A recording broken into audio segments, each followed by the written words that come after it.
Kelihatannya Roy Suryo sudah tidak begitu bergairah lagi dalam pembicaraannya, mungkin karena sudah dilaporkan pihak kepolisian, dan dia mengomentari mengenai Kaisang yang memakai rompi Putra Mulyono pun dia seakan-akan sudah tidak punya rasa gimana ya, tidak begitu sangat pede sekali dengan ucapannya itu. Kita dengarkan pernyataan Roy Suryo ya. Putra Mulyono kemarin dalam rompi yang dipakai ketika dia kunjungan ke Tangerang bersama dengan partainya. Tapi kan menurut saya gini Mas, satu, apakah pantas ya dia kan datang kan waktu itu kan sosial gitu, membangun kembali rumah gitu. Tapi dengan pakaian yang ya kalau menurut saya sih mengkilat gitu lah, rompi gitu dan nantang masyarakat kayak gitu. Dan menariknya, jujur memang, karena dengan kejujurannya dia ngaku sebagai Putra Mulyono. Mungkin orang Mulyono itu siapa? Mulyono itu sudah diakui sendiri oleh Joko Widodo sesaat setelah menjadi presiden, waktu itu diwawancara di SCTV dengan pewawancara Mbak Retno Pinasti ya, Mbak Enok. Waktu itu ngaku kalau nama kecilnya Mulyono. Jadi dia confirm Mas, kalau kemarin orang-orang pada meributkan, wah pada membela gitu, Kaisang kan bukan penyelenggara negara. Ya Mas tahu persis lah, undang-undang tipikor kan penyelenggara negara bukan hanya anaknya. Kasusnya si Rafael Alun itu kan yang melakukan kejahatan Mario Dendi, tapi yang kena bisa bapaknya. Sekretaris MA Nur Naradi kan juga gitu. Dia ditransfer juga tidak langsung melalui rekeningnya, tapi melalui. Iya, secara psikologi Roy Suryo kelihatannya sudah mulai ketar-ketir dengan mengangkat masalah Putra Mulyono. Tidak seperti pada saat berbicara mengenai jet pribadi ya. Namun demikian kelihatannya Roy Suryo sudah mulai dak-dikduk. Ya, sebagaimana kita ketahui bersama bahwa Roy Suryo sudah dilaporkan oleh masyarakat ke Barreskrim Polri terkait fitnahannya mengenai Fufu Fafa, dan pada terdahulu dia telah divonis 8 bulan. Dan ini pernyataan Roy Suryo yang kelihatan sudah mulai ketar-ketir. Jakarta, saya mendengar dari teman-teman media bahwa ada pelaporan yang dilakukan oleh sebuah kelompok yang namanya pasukan bau tanah. Saya lebih senang menyebutnya pasukan bau tanah, ya gitu. Karena kalau pasukan bawah tanah seperti namanya, bawah tanah kok muncul di atas tanah, ini udah nggak konsisten ya. Bau tanah aja deh, karena memang sudah mendekati bau tanah itu.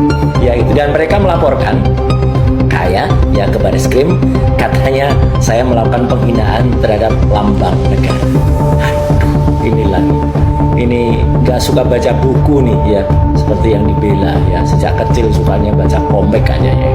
Yang namanya lambang negara menurut Undang-Undang Dasar 1945 pasal 36A itu adalah burung Garuda Pancasila dengan Bhinneka Tunggal Ika di bawahnya. Itu lambang negara ya, atau sesuai dengan undang-undang tentang bendera, bahasa, lambang negara dalam kebangsaan ya.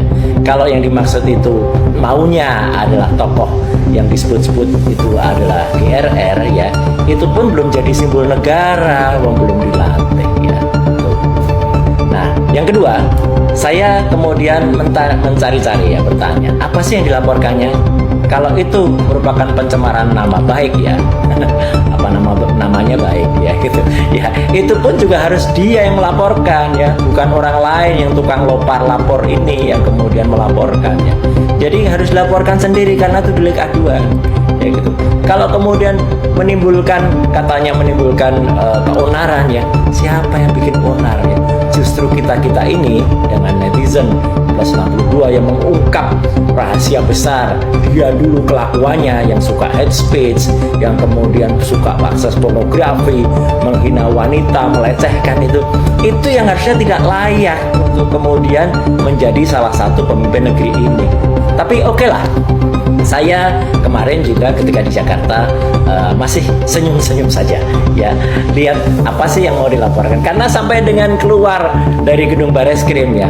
Ketika ditanya teman-teman media pun nggak bisa menunjukkan bukti penerimaan atau laporan pengaduannya itu seperti apa.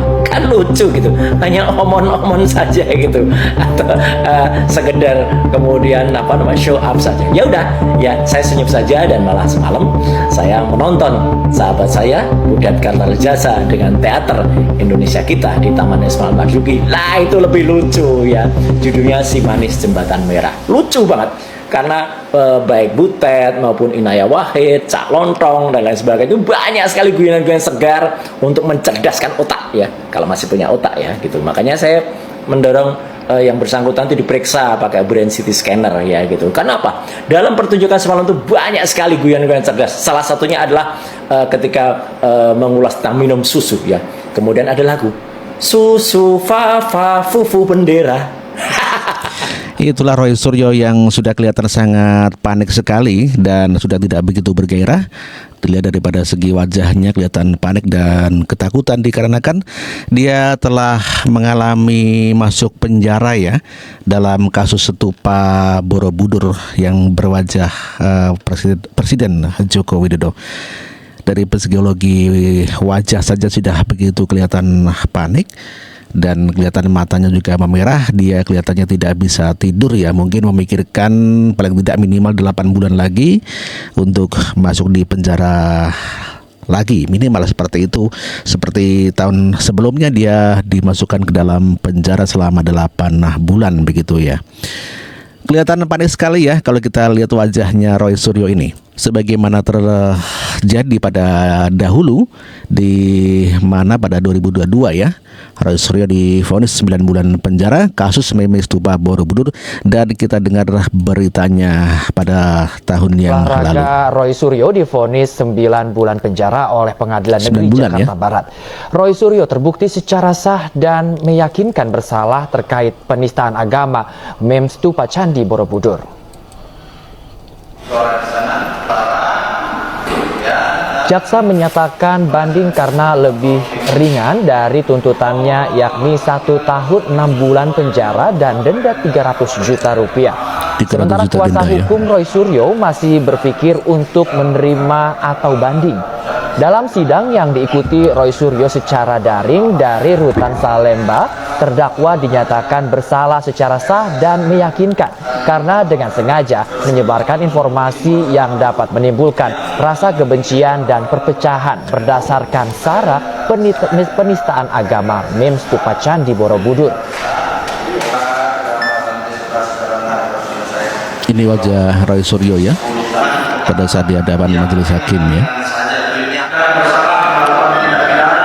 Dengan sengaja tanpa menyebarkan informasi dan dituntutan untuk dilanjutkan rasa kebencian atau permusuhan individu. Kami menyatakan bahwa saudara dihukum selama 9 bulan, ya, dari tuntutan 1 tahun setengah. Itulah pembacaan vonis 9 bulan kepada Roy Suryo yang tuntutannya adalah 1 tahun lebih terkait hinaan Presiden Joko Widodo dengan dikasih wajah di Stupa Borobudur ya.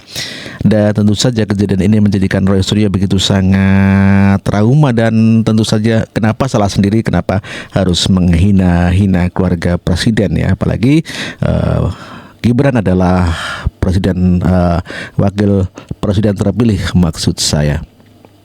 Sebagaimana kita ketahui bersama bahwa Roy Suryo telah dilaporkan ke Bareskrim Polri terkait pernyataan Roy Suryo yang menyebut bahwa 99% adalah akun Fufafa milik Roy Suryo, dan kita dengar pernyataannya. Karena dia menyampaikan 90% milik Mas Gibran. Saya minta dia untuk bisa membuktikan 1x24 jam bukti-bukti apa yang bisa dia sampaikan sehingga dia bisa menyampaikan hal tersebut.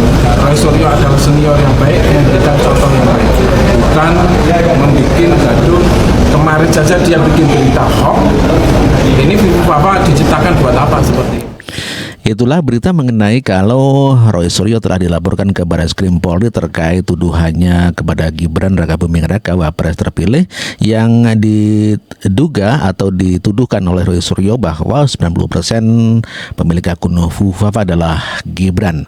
Dengan kejadian ini tentu saja Roy Suryo menjadi sangat ketakutan dan ketar-ketir karena dia akan mengulangi lagi kesalahannya dan akan masuk penjara kembali.